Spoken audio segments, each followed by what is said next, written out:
പരിശുദ്ധാത്മാവേ സഹായക, നിരന്തരമെന്നെ സഹായിക്കണേ. നിത്യവും കൂടെ വസിക്കുന്നോനേ, അഭിഷേകത്തിൻ അഗ്നി നിറച്ചിടണേ.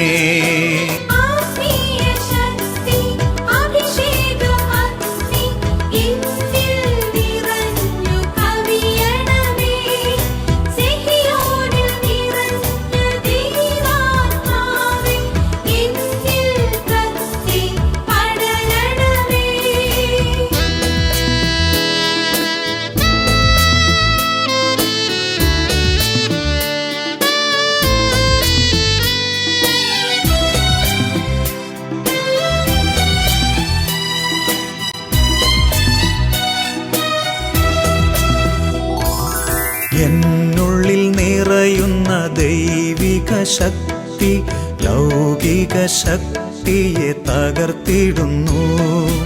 എന്നുള്ളിൽ നിറയുന്ന ദൈവിക ശക്തി ലൗകിക ശക്തിയെ തകർത്തിടുന്നു.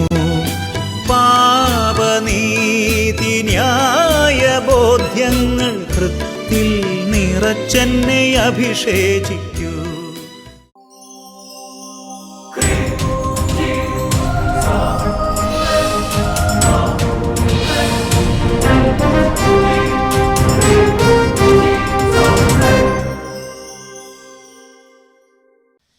Hallelujah, hallelujah. യേശുവേ ആരാധന, യേശുവേ ആരാധന, യേശുവേ സ്തോത്രം, യേശുവേ സ്തോത്രം. പ്രിയപ്പെട്ട ദൈവമക്കളെ, ഇന്ന് നാം ചിന്തിക്കുന്ന വിഷയമാണ് are you a God hater or are you a God fearing child? ദൈവത്തെ ഭയപ്പെടുന്ന, ദൈവത്തെ ആദരിക്കുന്ന ഒരു ദൈവ പൈതലാണോ നീ, അതോ ദൈവത്തെ വെറുക്കുന്ന ഒരു ദൈവ നിന്ദകനാണോ നീ? ഇത് നമ്മുടെ ജീവിതത്തിൻ്റെ ഒരുപാട് മേഖലകളുടെ വിഗതികളെ നിയന്ത്രിക്കുന്നൊരു ഘടകമാണ്. ഒരു കുടുംബത്തിൻ്റെ അനുഭവം ഇപ്പോൾ നിങ്ങളുടെ ശ്രദ്ധയിലേക്ക് കൊണ്ടുവരാം. എൻ്റെ പേര് നിധിയാണ്. ഞാൻ കാസർഗോഡ് ജില്ലയിലെ കൊന്നക്കാട് ഇടവകയിൽ നിന്നാണ് വരുന്നത്. കൊന്നക്കാട് എന്ന് പറഞ്ഞാൽ ഇവിടുന്ന് ഏറ്റവും ദൂരമുള്ള ഒരു സ്ഥലമാണ് കൊന്നക്കാട്, അല്ലേ? അത് കഴിഞ്ഞാൽ പിന്നെ മംഗലാപുരമായി. ഞാൻ എൻ്റെ മോളുടെ സാക്ഷ്യം പറയാൻ വേണ്ടിയിട്ട് ഇവിടെ വന്നത്. ഞാൻ 4.5 മാസം പ്രഗ്നൻ്റ് ആയിരുന്നപ്പം സാധാരണ റൂട്ടീനായി സ്കാൻ ചെയ്തുകൊണ്ടിരിക്കുമ്പം ഡോക്ടർ പറഞ്ഞു സ്കാനിൽ ചില പ്രശ്നങ്ങളുണ്ട്. ഞാൻ ക്ലിയറായിട്ട് പറയാം, ഞാനൊരു നേഴ്സായതുകൊണ്ട് ഡോക്ടർ എന്നോട് ക്ലിയറായിട്ട് പറഞ്ഞു കുഞ്ഞിൻ്റെ ബ്രെയിനിൽ 4 വെൻട്രിക്കിൾസ് ഉണ്ട്. ആ വെൻട്രിക്കിൾ ബ്ലോക്കാണ്. അതുകൊണ്ട് കുഞ്ഞിന് ഹൈഡ്രോസെഫാലസ് എന്നൊരു രോഗം, മീൻസ് തല വലുതായി വരുന്നൊരു രോഗമാണ് കുഞ്ഞിന്.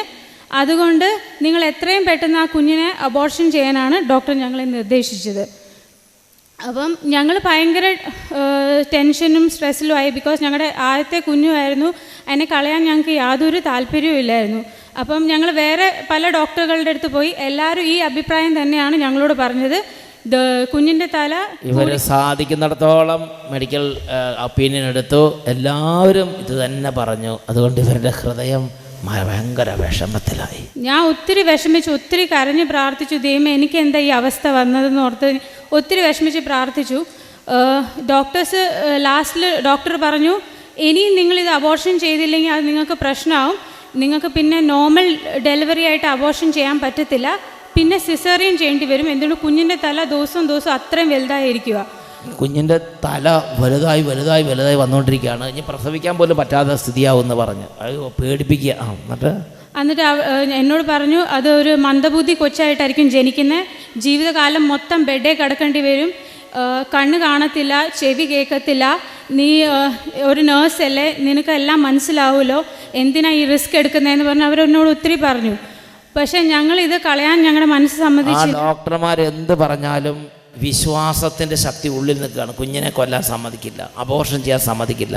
എൻ്റെ യേശു എനിക്ക് തന്ന കുഞ്ഞിനെ ഞാൻ തള്ളിക്കളയില്ല എന്ന് പറഞ്ഞ് ആ റിസ്ക് എടുക്കാൻ തയ്യാറായി. ഒരു വിശ്വാസത്തിൻ്റെ ഒരു രക്തസാക്ഷിയാണ് നിൽക്കേണ്ടത്. ആ പറ കുട്ടിയെ.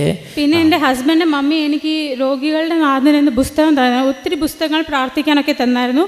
ഞാൻ ഇതെന്നും പ്രാർത്ഥിക്കുമായിരുന്നു, എന്നും വയറ്റി വെച്ച് പ്രാർത്ഥിക്കും. ഇങ്ങനത്തെ ഒരു സമയത്ത് ഒരു തീരുമാനം എടുക്കുക എന്ന് പറഞ്ഞാൽ അത്ര എളുപ്പമല്ല. ഇതിങ്ങനെ ഡെയിലി ഡോക്ടർമാർ എപ്പോൾ ആശുപത്രി ചെന്നാലും ഇതിങ്ങനെ പ്രഷർ ചെയ്തുകൊണ്ടിരിക്കും. അപ്പോൾ ഈ കുട്ടി ഒറ്റയ്ക്ക് ഇവർ മാത്രം ഒരു ഭാഗത്ത് വിശ്വാസത്തിൻ്റെ നിലപാടെടുത്ത് ഉറച്ചു നിൽക്കുക. ശരിക്കും പറഞ്ഞ കുട്ടിയെ, കുട്ടിക്ക് സ്വർഗത്തിൽ വലിയൊരു കിരീടമുണ്ട്. പറ. എന്നിട്ട് ഞങ്ങൾ ഓരോ മാസം ഓരോ ഡോക്ടേഴ്സിനെയും കാണിച്ചു. ഇത് തന്നെയാണ് റിസൾട്ട്. ഞങ്ങൾ എന്തായാലും പ്രാർത്ഥനയോട് മുന്നോട്ട് പോയി. പിന്നെ അച്ഛൻ എനിക്ക് 2 പ്രത്യേക പ്രാർത്ഥനകൾ പറഞ്ഞു തന്നായിരുന്നു. ഞാൻ അതും ഗർഭസ്ഥ ശിശുക്കൾക്ക് വേണ്ടിയുള്ള പ്രാർത്ഥന അതെന്നും ഞാൻ ഏറ്റു ചൊല്ലുമായിരുന്നു. അങ്ങനെ ഞങ്ങൾ പ്രാർത്ഥിച്ചതിൻ്റെ ഫലമായി മെയ് 12-ാം തീയതി ഞങ്ങൾക്ക് ഒരു പെൺകുഞ്ഞിനെ ദൈവം സിസേറിയനിലൂടെ, ബിക്കോസ് നോർമൽ ഡെലിവറി അവർക്ക് എടുക്കാൻ പറ്റില്ല എന്ന് പറഞ്ഞു, എമർജൻസി സിസേറിയനിലൂടെ എടുത്ത് ഫുൾ ടീംസ് ഡോക്ടേഴ്സ് പ്രത്യേകം പറഞ്ഞായിരുന്നു ഒരു വലിയ ഹോസ്പിറ്റലേ ചെയ്യാവുള്ളൂ. എന്തുകൊണ്ട് ഇമ്മീഡിയറ്റ്ലി കുഞ്ഞിനെ ഓപ്പറേഷൻ തിയേറ്ററിൽ കൊണ്ടുപോയി ഷണ്ട് ഇടും. ഈ തലയിലൊരു ട്യൂബ് വയറ്റിലേക്ക് ഈ വെള്ളം പോകാൻ വേണ്ടിയിട്ടിടും. അങ്ങനെ ഷണ്ട് ഇടും. എന്നിട്ട് കുഞ്ഞിനെ ICU വെക്കും എന്നൊക്കെ എന്നോട് പറഞ്ഞായിരുന്നു. പക്ഷേ ദൈവത്തിൻ്റെ അനുഗ്രഹം കൊണ്ട് ഇതുവരെ ഒരു ഷണ്ട് ഇടേണ്ടി വന്നിട്ടില്ല. ഒരു കുഴപ്പമില്ല. നല്ല ആരോഗ്യമുള്ള നോർമലായൊരു കുട്ടീനെ കൊടുത്ത് ആ കുട്ടിയാണ് ഇപ്പം ഇവിടെ നമ്മുടെ മുമ്പിൽ ഇവരെ കൊണ്ടുവന്നിരിക്കുന്നത്. ഞങ്ങൾ 2 MRI ഒക്കെ ചെയ്തായിരുന്നു. പക്ഷേ ഡോക്ടേഴ്സ് ന്യൂറോ സർജൻ വന്ന് എന്നോട് പറഞ്ഞ് ഞാൻ ഇന്നും ഓർക്കുന്നുണ്ട്, എനിക്കറിയത്തില്ല മോളെ എന്ത് പറ്റിയെന്ന്, nature has its own cure എന്ന്. അപ്പം ഞാൻ പറഞ്ഞു നേച്ചറല്ല ഇത് ക്യൂർ ചെയ്തത്, ഇതാരാ ക്യൂർ ചെയ്തതെന്ന് എനിക്ക് നന്നായിട്ട് അറിയാം, എൻ്റെ തമ്പുരാനാണ്. ഞാൻ വിശ്വസിച്ചതിൻ്റെ ബലം ദേവൻ യേശുവാണത് ക്യൂർ ചെയ്തതെന്ന് അങ്ങോട്ട് പറഞ്ഞു. നേച്ചർ അല്ല ക്യൂർ ചെയ്തത് എന്നൊക്കെ പറഞ്ഞ് ഹല്ലേലൂയ. ഇതാണ് വിശ്വാസത്തിൻ്റെ ഒരു അത്ഭുതം. നിങ്ങളെ 2 പേരാച്ചാൽ സമ്മതിച്ചു തന്നിരിക്കണം കേട്ടോ. ഈ ഇത്രയും ആ സമയത്ത് പറഞ്ഞു ഈ കുട്ടിക്ക് ഇങ്ങനെ ഈ ഹൈഡ്രോസെഫാലസ് എന്ന് പറഞ്ഞ രോഗം ഭയങ്കര പ്രശ്നമുള്ള രോഗമാണത്. അവരപ്പോഴും പറഞ്ഞു ഇല്ല, ഞാൻ എൻ്റെ കുട്ടീനെ കളയില്ല, അബോർഷൻ ചെയ്യില്ല എന്ന് പറഞ്ഞ് ജീവനോടെ കുട്ടീനെ സ്വീകരിച്ച്. ഒരു കുഴപ്പമില്ല, എല്ലാം ക്ലിയർ. ഞങ്ങൾ 2 MRI ചെയ്തു. 1 വർഷം വരെ അവിടുത്തെ ഏറ്റവും നല്ല പീഡിയാട്രീഷ്യനെ കാണിച്ചു. അങ്ങേര് പറഞ്ഞു അവൾക്ക് ഒരു കുഴപ്പമില്ല, ഇനി നിങ്ങൾ അനാവശ്യമായി MRI ഒന്നും ചെയ്യരുത്, അവൾ as normal as any other child, ഏതൊരു കൊച്ചിനെ പോലെ നോർമലാണ് അവൾ, ഒരു കുഴപ്പമില്ലെന്ന് പറഞ്ഞാൽ ഡോക്ടർമാർ 100% കീഴടങ്ങി. ഡോക്ടർമാർ എന്തെങ്കിലും പറഞ്ഞാലും അതിലും ഉപരിയാണ് ദൈവത്തിൻ്റെ ശക്തിയെന്ന് ഇവിടെ ഇരിക്കുന്നവർ മനസ്സിലാക്കാൻ വേണ്ടിയാണ് ഇന്ന് യേശു ഈ കുട്ടീനെ കൂടെ സംസാരിപ്പിക്കുന്നത്. Hallelujah, hallelujah. 2 കരങ്ങൾ ഉയർത്തി കർത്താവിനെ മഹത്വപ്പെടുത്തി ഉച്ചത്തിൽ നിന്ന് സ്തുതിക്കാം. Hallelujah, hallelujah, hallelujah. Thank you Lord, thank you Jesus, thank you Holy spirit.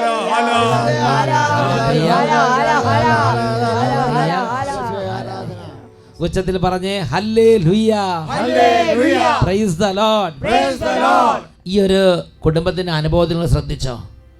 ആ കുടുംബത്തിൽ വളരെ ക്രിട്ടിക്കലായൊരു സാഹചര്യത്തിലൂടെ കുടുംബം കടന്നു പോകേണ്ടി വന്നു. ഒരു കുഞ്ഞിനെ ദൈവം കൊടുത്തു, പക്ഷേ ആ കുഞ്ഞിൻ്റെ ശിരസ് വലുതായി വരിക, ഹൈഡ്രോസെഫാലസ്. എല്ലാവരും പറഞ്ഞ് അബോർഷൻ ചെയ്യും. പക്ഷേ ദൈവത്തെ ഭയപ്പെടുന്ന ആ കുടുംബം, ഭാര്യ ഭർത്താവ്, അവർ 2 പേരും കൂടെ ഒരു തീരുമാനം എടുത്ത്, ഇല്ല, ദൈവം ഈ കുഞ്ഞിനെ എങ്ങനെ കയ്യിൽ ഏൽപ്പിക്കുന്നുവോ അതുപോലെ ഞാൻ സ്വീകരിക്കും. കാരണം കുഞ്ഞിനെ അബോർഷൻ ചെയ്യാൻ, കുഞ്ഞിനെ ഉദരത്തിൽ വെച്ച് കൊല്ലാൻ എൻ്റെ കർത്താവ് അനുവദിച്ചിട്ടില്ല. ഒരായുഷ്കാലം മുഴുവൻ ക്ലേശം സഹിക്കേണ്ടി വന്നാലും ശരി, ഞാൻ എൻ്റെ കർത്താവിനെതിരെ പാപം ചെയ്യില്ല എന്ന് പറഞ്ഞ് ആ കുടുംബം ദൈവഭയത്തോടെ കർത്താവിൻ്റെ സന്നിധിയിൽ വിശുദ്ധമായ ഒരു തീരുമാനമെടുത്തു. A God fearing child, a God fearing family എന്നുറക്കെ പറഞ്ഞേ ഹല്ലേലൂയ, ഹല്ലേലൂയ. എന്നാൽ അനേകം കുടുംബങ്ങളുടെയും അനേകം ആളുകളുടെയും ഇന്നത്തെ സ്ഥിതി എന്താ? They are godless people. They are God haters. ദൈവ നിന്ദകരും ദൈവത്തെ വെറുക്കുന്നവരും ദൈവിക കാര്യങ്ങളെ പുച്ഛിക്കുന്നവരും. റോമാലേഖനത്തിൽ 1-ാം അധ്യായം 21-ാം തിരുലിഖിതം, റോമൻസ് ചാപ്റ്റർ 1 വേഴ്സ് 21, അവിടെ നമ്മൾ വായിക്കുന്നത് ഇങ്ങനെയാണ്: അവർ ദൈവത്തെ അറിഞ്ഞിരുന്നെങ്കിലും അവിടുത്തെ ദൈവമായി മഹത്വപ്പെടുത്തുകയോ അവിടത്തേക്ക് നന്ദി പ്രകാശിപ്പിക്കുകയോ ചെയ്തില്ല. മറിച്ച് അവരുടെ യുക്തിവിചാരങ്ങൾ നിഷ്ഫലമായി തീരുകയും വിവേകരഹിതമായ ഹൃദയം അന്ധകാരത്തിൽ ആണ്ടുപോവുകയും ചെയ്തു. Romans chapter 1 verse 21. For though they knew God, they did not honor him as God or give thanks to him, but they became futile in their thinking and their senseless minds were darkened. ദൈവത്തെ അറിഞ്ഞിരുന്നെങ്കിലും അവർ ദൈവത്തെ ദൈവമായി മഹത്വപ്പെടുത്തുകയോ അവിടത്തേക്ക് നന്ദി പ്രകാശിപ്പിക്കുകയോ ചെയ്തില്ല. പ്രിയ ദൈവ പൈതലേ, ഇത് കേട്ടുകൊണ്ടിരിക്കുന്ന ഈ സമയം തന്നെ പരിശുദ്ധാത്മാവ് നമ്മുടെ ഹൃദയങ്ങളെ പരിശോധിക്കട്ടെ. ഞാൻ എൻ്റെ കർത്താവിനെ ആരാധിക്കുന്ന ഒരു ദൈവ പൈതലാണോ? ദൈവത്തെ ദൈവമായി മഹത്വപ്പെടുത്തുന്നുണ്ടോ? എൻ്റെ തീരുമാനങ്ങളിൽ എൻ്റെ പ്രിഫറൻസ് എന്താണ്? എൻ്റെ കർത്താവ് ഇത് അംഗീകരിക്കുന്നുണ്ടോ ഇല്ലയോ എന്നതാണോ എൻ്റെ മുഖ്യ പ്രിഫറൻസ്? ഒരു തീരുമാനം എടുക്കുമ്പോൾ, ഒരു ജോലിക്ക് പോകുമ്പോൾ, ഒരു വീട് വെക്കുമ്പം, ഒരു വാഹനം വാങ്ങുമ്പോൾ ഇതെൻ്റെ കർത്താവിനെ സന്തോഷിപ്പിക്കുന്നുണ്ടോ എന്നാണോ? നമ്മുടെ ശരീരത്തിൻ്റെ സന്തോഷമാണോ മുഖ്യ വിഷയം? അതുകൊണ്ട് റോമാലേഖനം തുടർന്ന് പഠിപ്പിക്കുകയാണ്. റോമാലേഖനം 1-ാം 24-25 തിരുലിഖിതങ്ങൾ. നാം ദൈവത്തെ ദൈവമായി അംഗീകരിക്കുകയോ ദൈവത്തിന് നന്ദി പ്രകാശിപ്പിക്കുകയോ ചെയ്യുന്നില്ല. സന്ധ്യാപ്രാർത്ഥനയ്ക്ക് സമയമില്ല, ദൈവത്തെ ആരാധിക്കാൻ സമയമില്ല, ദൈവവചനത്തിന് സമയം കൊടുക്കുന്നില്ല, ദൈവിക കാര്യങ്ങളിൽ മനസ്സ് കേന്ദ്രീകരിക്കാൻ പറ്റുന്നില്ല. ദൈവമില്ലാത്ത ഒരു കുടുംബമായി മാറി, ദൈവമില്ലാത്തൊരു ഹൃദയമായി മാറി, ദൈവമില്ലാത്തൊരു മകനും മകളുമായി മാറി.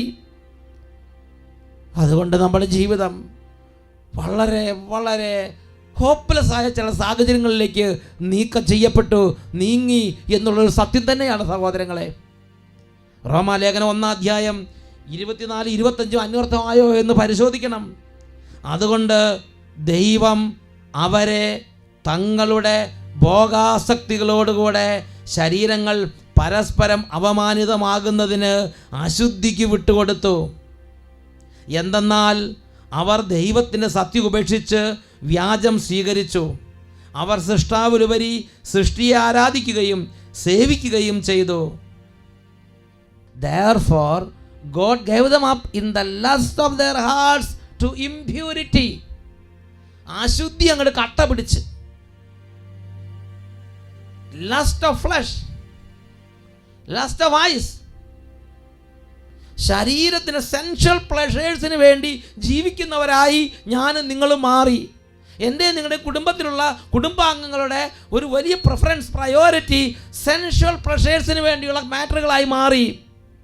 കണ്ണിനിമ്പമുള്ളത്, കാതിനിമ്പമുള്ളത്, വായിക്കുമ്പോൾ ഉള്ളത്, നാവിനിമ്പം ഉള്ളത്, ത്വക്കിനിമ്പം ഉള്ളത്, അങ്ങനെ കാണാനും കേൾക്കാനും ജീവിക്കാനും ശരീരത്തിൻ്റെ സുഖങ്ങളിൽ മുഴുകിയുള്ള ഒരു ജീവിതത്തിലേക്ക് നമ്മുടെ ജീവിതം നീങ്ങപ്പെട്ടു.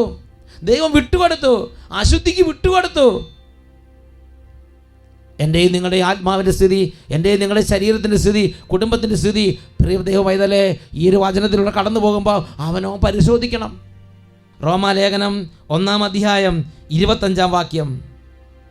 അക്കാരണത്താൽ ദൈവം അവരെ നിന്ദ്യമായ വികാരങ്ങൾക്ക് വിട്ടുകൊടുത്തു. അവരുടെ സ്ത്രീകൾ സ്വാഭാവിക ബന്ധങ്ങൾക്ക് പകരം പ്രകൃതിവിരുദ്ധ ബന്ധങ്ങളിൽ ഏർപ്പെട്ടു. അതുപോലെ പുരുഷന്മാർ സ്ത്രീകളുമായുള്ള സ്വാഭാവിക ബന്ധം ഉപേക്ഷിക്കുകയും പരസ്പര ആസക്തിയാൽ ജ്വലിച്ച് അന്യോന്യ ലജ്ജാഗ്രകൃത്യങ്ങൾ ഏർപ്പെടുകയും ചെയ്തു. തങ്ങളുടെ തെറ്റിന് അർഹമായ ശിക്ഷ അവർക്ക് ലഭിച്ചു. Romans chapter 1 verse 26 and 27. For this reason God gave them up to degrading passions. Their women exchanged natural intercourse for unnatural. And in the same way also the men giving up natural intercourse with women were consumed with passion for one another. Men committed shameless acts with men and received in their own persons the due penalty for their errors. പ്രിയപ്പെട്ട ദൈവമക്കളെ, സമൂഹത്തിൽ വലിയൊരു degradation, നമ്മുടെ സൊസൈറ്റിയിൽ വലിയൊരു degradation സംഭവിക്കുന്നുണ്ടെങ്കിൽ അതിനാദ്യം സംഭവിച്ചത് ദൈവത്തെ ദൈവമായി അംഗീകരിക്കുന്നത് ഒരു പോരായ്മയായി കരുതാൻ തുടങ്ങി. ദൈവത്തെ ദൈവമായി മഹത്വപ്പെടുത്താൻ ഒരു ഇൻട്രസ്റ്റ് ഇല്ലാതെയായി, ഒരു ആവേശമില്ലാതെയായി. റോമാലേഖനം 1:28 ഈ ഒരു കാര്യം തന്നെ ദൈവമക്കളെ വ്യക്തമായി പഠിപ്പിക്കുന്നുണ്ട്. റോമൻസ് ചാപ്റ്റർ 1:28 അവിടെ നമ്മൾ വായിക്കുന്നത് ഇങ്ങനെയാണ്: ദൈവത്തെ അംഗീകരിക്കുന്നത് പോരായ്മയായി അവർ കരുതിയത് നിമിത്തം ആദമവികാരങ്ങൾക്കും അനുചിത പ്രവൃത്തികൾക്കും ദൈവം അവരെ വിട്ടുകൊടുത്തു. ദൈവം അവരെ വിട്ടുകൊടുത്തു. God abandoned them for shameless passions. Romans 1:28. And since they did not see fit to acknowledge God, God gave them up to debased mind and to things that should not be done. പ്രിയപ്പെട്ട ദൈവവൈതലേ, ഞാൻ നിങ്ങൾ മനസ്സിലാക്കേണ്ട കാര്യമുണ്ട്. ഈ ലോകത്തിൽ കോടാനുകോടി ദൈവമക്കൾ ദൈവഭയത്തോടെ ജീവിച്ച് ദൈവത്തെ മഹത്വപ്പെടുത്തിയ ഒരു ഭൂഗോളത്തിന് മുകളിലാണ് ഞാൻ നിങ്ങൾ ഇന്ന് ജീവിച്ചുകൊണ്ടിരിക്കുന്നത്. അനേകരുടെ പ്രാർത്ഥനകൾ ദൈവസന്നിധിയിലേക്ക് അവർ അർപ്പിക്കുമ്പോൾ, ദൈവമേ, നിർലജ്ജമായ വികാരങ്ങൾക്ക് എന്നെ വിട്ടുകൊടുക്കരുതേ എന്ന് പ്രാർത്ഥിക്കും നമുക്ക് കാണാം. പ്രഭാഷകൻ്റെ പുസ്തകം 23 തിരുലിഖിതം: എൻ്റെ പിതാവും ജീവിതത്തിന് നിയന്താവുമായ കർത്താവേ, അവയുടെ ഇഷ്ടത്തിന് എന്നെ ഏൽപ്പിച്ചു കൊടുക്കരുതേ, അവ നിമിത്തം ഞാൻ വീഴാൻ ഇടയാക്കരുതേ. ദൈവം ഇത് പ്രാർത്ഥിക്കുകയാണ്. Book of Sira chapter 23:1. O Lord, father and master of my life, do not abandon me to their designs and do not let me fall because of them. ഒരു ദൈവപൈതൽ കർത്താവിൻ്റെ സന്നിധി പൊട്ടിക്കരഞ്ഞ് പ്രാർത്ഥിക്കുകയാണ്. അങ്ങ് ആയിരിക്കുന്നത് പോലെ അംഗീകരിക്കാനും, അങ്ങയെ അങ്ങ് ആഗ്രഹിക്കുന്നത് പോലെ ബഹുമാനിക്കാനും ആദരിക്കാനും അങ്ങേക്ക് മഹത്വം നൽകാനും എന്നെ സഹായിക്കണമേ എന്നാണ് ദൈവവൈതൻ്റെ പ്രാർത്ഥന. നമുക്കിത് അതിന് ഉത്സാഹമില്ല. ഒരു കൊന്തയെല്ലാം സാധിച്ചാൽ അതിൽ അഭിമാനം തോന്നുന്നില്ല. ദേവാലയത്തിലേക്ക് പോയി ബലിയർപ്പിക്കാൻ സാധിച്ച അഭിമാനം തോന്നുന്നില്ല. കുറച്ചു നേരം കൈകൾ ഉയർത്തി സ്തുതിക്കാൻ സാധിച്ച അഭിമാനം തോന്നണില്ല. പ്രാർത്ഥിക്കാൻ സാധിച്ചാൽ അഭിമാനം തോന്നണില്ല. അങ്ങനെ ദൈവിക കാര്യങ്ങളിൽ നാം അതൊന്നും സന്തോഷമുള്ള കാര്യം, അതിനൊന്നും അഭിമാനിക്കാത്തത് കൊണ്ട് പ്രിയപ്പെട്ട സഹോദരങ്ങളെ, ലോകത്തിൻ്റെ ഷെയിംലെസ് പാഷൻസിന് നമ്മുടെ ജീവിതത്തെ വിട്ടുകൊടുത്തു. വീണ്ടും പ്രഭാഷകൻ്റെ പുസ്തകം 23:4-6 തിരുലിഖിതങ്ങൾ: എൻ്റെ പിതാവും ദൈവവുമായ എൻ്റെ കർത്താവേ, എൻ്റെ ദൃഷ്ടികൾ ഔദത്യം നിറഞ്ഞതാകരുതേ, ആദമവികാരങ്ങൾക്ക് ഞാൻ അടിമയാകരുതേ. ദൈവം ഇത് പ്രാർത്ഥിക്കുകയാണ്. O Lord, father and God of my life, do not give me haughty eyes and remove evil desires from me. Let their gluttony nor lust overcome me, and do not give me over to shameless passions. ആദമവികാരങ്ങളിൽ ആനന്ദിക്കുവാൻ നിർലജ്ജ വികാരങ്ങൾക്ക് എന്നെ വിട്ടുകൊടുക്കരുതേ. ഒരു വ്യക്തി ഒരു നിർലജ്ജ വികാരത്തിന് അടിമപ്പെട്ടാൽ പിന്നെ അതിൻ്റെ അടിമയാണ്, അതിൻ്റെ ആധിപത്യത്തിന് കീഴിലാണ്. ഞാൻ ഓർക്കുന്നുണ്ട്, ഒരു കുടുംബത്തിൽ അച്ഛൻ ആ കുടുംബത്തിൻ്റെ വിഷയത്തിൽ ഇടപെട്ടപ്പോൾ പറഞ്ഞത്, ഭാര്യ മക്കൾ കുടുംബം നന്നായിട്ട് ജീവിച്ചിരുന്ന കുടുംബമാണ്, സമ്പത്തോടെ എല്ലാ സ്ഥിതിയുണ്ട്, വലിയ സ്ഥിതിയിലുള്ള കുടുംബമാണ്. പക്ഷേ ആ കുടുംബം കണ്ണുനീരിലാണ്. ആ കുടുംബത്തിലെ ഭാര്യ പറഞ്ഞു, എൻ്റെ ഭർത്താവിന് മറ്റ് സ്ത്രീകളുമായി ബന്ധമുണ്ട്. ആ ഭർത്താവിനോട് ഞാൻ സംസാരിച്ചു. ആ ഭർത്താവ് പറഞ്ഞു, ആ സ്ത്രീകൾ വിളിക്കുമ്പോൾ എനിക്ക് പോകാതിരിക്കാൻ പറ്റില്ല. ഞാൻ 1000 തവണ തീരുമാനം എടുക്കും, ഇനിയില്ല, ഇത് ലാസ്റ്റ്, പക്ഷേ ഞാൻ പോകും, എനിക്ക് രക്ഷപ്പെടാൻ പറ്റുന്നില്ല. പ്രിയപ്പെട്ട സഹോദരങ്ങളെ, നിർലജ്ജ വികാരങ്ങൾക്ക് അടിമപ്പെട്ടാൽ, നിർലജ്ജ വികാരങ്ങൾ നമ്മൾ തന്നെ വിട്ടുകൊടുത്താൽ നാം അതിൻ്റെ അടിമയാണ്. അതുകൊണ്ട് ദേവദാസൻ പ്രാർത്ഥിക്കുകയാണ്, അധമ വികാരങ്ങൾക്ക് ഞാൻ അടിമയാകാൻ ഇടവരുത്തരുതേ.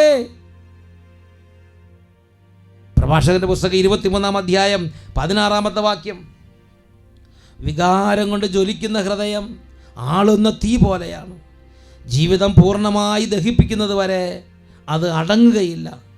ഭോഗാസക്തിക്ക് അടിമപ്പെടുന്നവൻ അഗ്നി ദഹിപ്പിക്കുന്നത് വരെ അതിൽ നിന്ന് സ്വതന്ത്രനാവുകയില്ല. If we are given to shameless passions, then we are slave to them. It will take control over us. അത് നമ്മുടെ മേൽ ആധിപത്യം പുലർത്തും, അത് നമ്മളെ ഭരിക്കും, അത് നമ്മളെ നയിക്കും. ഞാൻ ഓർക്കുന്നുണ്ട് ഒരു കുടുംബനാഥ ആ കുടുംബത്തിലെ കുടുംബനാഥനെ കുറിച്ച് സങ്കടം പറഞ്ഞത്. ഈ പ്രദേശത്ത് എവിടെയെങ്കിലും മദ്യം ഉണ്ടെങ്കിൽ എൻ്റെ കുടുംബനാഥൻ അവിടെ എത്തിയിരിക്കും. ഞാൻ ആ ചേട്ടനോട് സംസാരിച്ചു. ആ ചേട്ടൻ പറഞ്ഞു, എനിക്ക് വൈകുന്നേരം ആകുമ്പോൾ ഞാൻ അറിയാതെ അങ്ങോട്ട് പോകും. മദ്യം നയിക്കുകയാണ്. മദ്യത്തിൽ ആനന്ദിച്ചു, നിർലജ്ജമായ വികാരങ്ങൾക്ക് വിട്ടുകൊടുക്കപ്പെട്ടു. ഇതാ നയിക്കുകയാണ്. അതുപോലെ തന്നെയാണ് വെറുപ്പും വൈരാഗ്യമുള്ളവർ. അതുപോലെ തന്നെയാണ് പരദൂഷണത്തിൽ മുഴുകിയിരിക്കുന്നവർ. അതുപോലെ തന്നെ ദ്രവ്യാഗ്രഹത്തിന് അടിമപ്പെട്ട് കിടക്കുന്നവർ. അതുകൊണ്ട് പ്രഭാഷകന്റെ പുസ്തകം 23-ാം അധ്യായം 6-ാം വാക്യത്തിൽ പറയുകയാണ്, അമിതമായ ആഹാരപ്രിയത്തിനോ ഭോഗാസക്തിക്കോ എന്നെ വിട്ടുകൊടുക്കരുത്. അമിതമായ ആഹാരപ്രിയം, അമിതമായ ഭോഗാസക്തി, അമിതമായ വെറുപ്പ്, അമിതമായ വൈരാഗ്യം, അമിതമായ ലോകമോഹങ്ങൾ, സുഖലോലുപത, പരദൂഷണഭ്രമം, ഇതെല്ലാം പ്രിയ ദൈവപൈതലേ ജീവിതത്തെ ദുർബലപ്പെടും, നശിപ്പിക്കും. എന്നുവെച്ചതിൽ പറയാം ഹല്ലേലൂയ. ഈ നിമിഷങ്ങളിൽ നമുക്ക് എല്ലാവർക്കും എഴുന്നേറ്റ് നിൽക്കാം. ഇന്നൊരു പക്ഷേ ഈ വചനം കേട്ടുകൊണ്ടിരിക്കുമ്പോൾ പരിശുദ്ധാത്മാവ് ഹൃദയത്തെ സ്പർശിച്ച് നമ്മുടെ അവസ്ഥ വെളിപ്പെടുത്തി തരുന്നുണ്ട്. മകനെ, മകളെ, നിന്റെ ഹൃദയം ഏതവസ്ഥയിലൂടെയാണ് കടന്നു പോകുന്നത്? നിന്റെ ഹൃദയം ദൈവത്തിൽ ഉറപ്പിക്കാൻ നിനക്ക് പറ്റുന്നുണ്ടോ? ഒരുപക്ഷെ നഷ്ടപ്പെട്ടൊരവസ്ഥയിലാണെങ്കിൽ നീ നിരാശപ്പെടരുത്. കുരിശിൽ മരിച്ച യേശു ക്രിസ്തുവിനെ ഇപ്പോൾ കാണുക. ശിരസ് മുതൽ പാദം വരെ ചോരയിൽ കുതിർന്നവനായ യേശു, അവൻ എന്നെ വീണ്ടെടുക്കാൻ വേണ്ടി വന്നവനാണ്. അപ്പോസ്തല പ്രവർത്തനം 16-ാം അധ്യായം 31-ാം തിരുലിഖിതം, കർത്താവായ യേശുവിൽ വിശ്വസിക്കുക, നീയും നിന്റെ കുടുംബവും രക്ഷ പ്രാപിക്കും. ഞാൻ ചെയ്യേണ്ടത് ദൈവവചനം എനിക്ക് വെളിപ്പെടുത്തി തരുന്നുണ്ട്. ഞാൻ യേശുവിനെ എൻ്റെ രക്ഷിതാവായി അംഗീകരിക്കണം. എൻ്റെ യേശു ഈ ലോകത്തിലേക്ക് വന്നത് എന്നെ രക്ഷിക്കാൻ വേണ്ടിയാണ്. എനിക്കിതിന് രക്ഷപ്പെടാൻ കഴിവില്ല, എന്നെ രക്ഷിക്കാൻ യേശുവിന് കഴിയും. ഞാനൊരു ക്ഷണം എൻ്റെ ഭാര്യ യേശുവിനെ സമർപ്പിച്ച് യേശുവേ എന്ന് വിളിച്ചാൽ യേശുവിൻ്റെ കുരിശ് മരണത്തിൻ്റെ യോഗ്യതയാൽ എനിക്ക് പരിപൂർണ്ണ പാപക്ഷമയുണ്ട്, വിടുതലുണ്ട്. കുമ്പസാരിക്കാൻ യോഗ്യതയുള്ളവർ കുമ്പസാരിക്കാൻ വേണ്ടി ഒരു തീരുമാനം എടുക്കുക. ജീവിതം ഇന്ന് നീ യേശുവിന് സമർപ്പിക്കുക. പ്രിയ ദൈവവേദലേ, രണ്ടാമതായി നീ ചെയ്യേണ്ടത് നിൻ്റെ പാപവഴികൾ പാപമാണെന്ന് തന്നെ നീ അംഗീകരിക്കണം. എനിക്ക് തെറ്റുണ്ട്, എൻ്റെ ജീവിതത്തിൽ ഒരുപാട് വീഴ്ചകളുണ്ട്, തെറ്റുകളുള്ളവനാണ് കർത്താവേ, ഞാനൊരു പാപിയാണ് കർത്താവേ. പാപം ഉണ്ടെന്ന് തന്നെ കർത്താവിനോട് പറയണം. അതിനെക്കുറിച്ച് നീ അനുതപിക്കണം. മൂന്നാമതായി നിൻ്റെ ജീവിതം നീ യേശു ക്രിസ്തുവിന് സമർപ്പിക്കുക. അപ്പോസ്തല പ്രവർത്തനം 3:19, അതുകൊണ്ട് പാപങ്ങൾ മായിച്ചു കളയാൻ പശ്ചാത്തപിച്ച് ദൈവത്തിലേക്ക് തിരിയുക. നീ നിന്റെ ഹൃദയം ദൈവത്തിലേക്ക് തിരിച്ച് നിന്റെ ഹൃദയം നീ ദൈവത്തിന് സമർപ്പിക്കുക. ഈ നിമിഷങ്ങളിൽ 2 കരങ്ങൾ യേശു ക്രിസ്തുവിലേക്ക് ഉയർത്തി എത്രമാത്രം ആത്മാർത്ഥത യേശുവിനെ വിളിക്കാം അത്രയും ഉച്ചത്തിൽ ഉറക്കെ വിളിക്കുന്നു. ഹല്ലേലൂയ, ഹല്ലേലൂയ, യേശുവേ, യേശുവേ, യേശുവേ, യേശുവേ, യേശുവേ. കരങ്ങൾ ഉയർത്തി ഉറക്കെ വിളിക്കുന്നു, യേശുവേ, യേശുവേ. തീർന്നതും ഞാൻ പാപബന്ധം എന്റെ യേശുവേ, ദ്രോഹം പൊറുത്തതും കേണു പ്രാർത്ഥിച്ചതും ഞാൻ അനുതാപിയ തീരാ ഇനി എന്റെ ദൈവം ഏകജാതനെ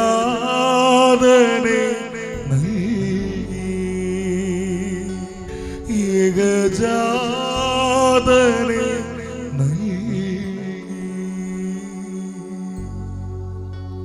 ഈ രാത്രി യേശുവിൻ്റെ കുരിശിൻ ചോട്ടിൽ ഹൃദയഭാരങ്ങൾ സമർപ്പിക്കുക.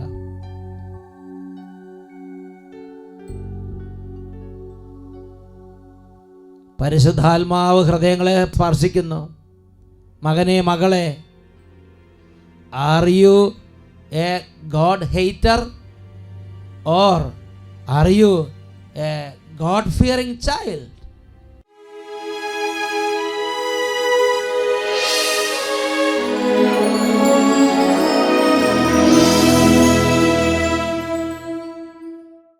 പ്രിയപ്പെട്ട ദൈവമക്കളെ, ഹെബ്രായ ലേഖനം 7-ാം അധ്യായം 25-ാം തിരുലിഖിതം, തന്നിലൂടെ ദൈവത്തെ സമീപിക്കുന്നവരെ പൂർണ്ണമായി രക്ഷിക്കാൻ അവന് കഴിവുണ്ട്. ഇതാ ജീവിക്കുന്നവനായ യേശു. ഇപ്പോൾ നിങ്ങൾ എവിടെയാണോ അവിടെ നിന്ന് മുട്ടുമേൽ നിന്ന് 2 കരങ്ങൾ ഈശോയിലേക്ക് ഉയർത്തിപ്പിടിക്കുക. രോഗികൾ അത്ഭുതകരമായി സൗഖ്യം പ്രാപിക്കാൻ പോവുകയാണ്. ഒരുപാട് തടസ്സങ്ങളിരിക്കുന്ന കുടുംബങ്ങളിൽ നിന്ന് ഇപ്പോൾ തടസ്സങ്ങൾ കർത്താവ് എടുത്തു മാറ്റുകയാണ്. പലതരത്തിലുള്ള നിർലജ്ജമായ വികാരങ്ങൾക്ക് വിട്ടുകൊടുക്കപ്പെട്ട അവസ്ഥകളിലൂടെ കടന്നു പോകുന്ന ആത്മാക്കളെ ഈ രാത്രി കർത്താവ് രക്ഷിക്കും.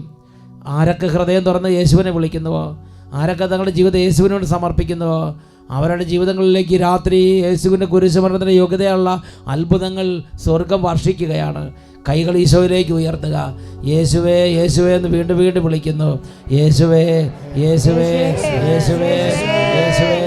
കൈകൾ ഉയർത്തി, സ്വരമുയർത്തി, ഉറക്കെ അതിനെ തുറന്ന്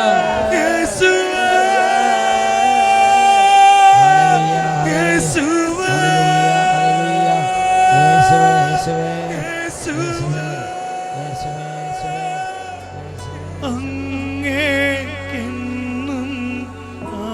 ആരാധനയും സ്തുതിയും പുകഴ്ചയും സ്തുതിയും പുകഴ്ചയും.